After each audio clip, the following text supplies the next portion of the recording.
Hello everyone, in this video I will show you how to take a slow-mo video in iPhone 15 Pro Max. So before starting the video, don't forget to subscribe the channel and also press the bell icon.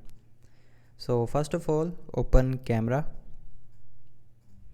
and now swipe right to go to slow-mo mode, and from here you can select the FPS in between 240 and 120, and you can also select flashlight to turn it on or turn it off, and you can also choose the zoom level.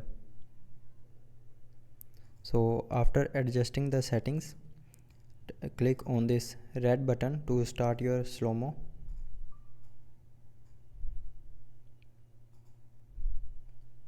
and after that, to stop the slow-mo video, again click on this red button to stop video. And that's how you can record a slow-mo video in iPhone 15 Pro Max. I hope you liked the video. Thanks for watching.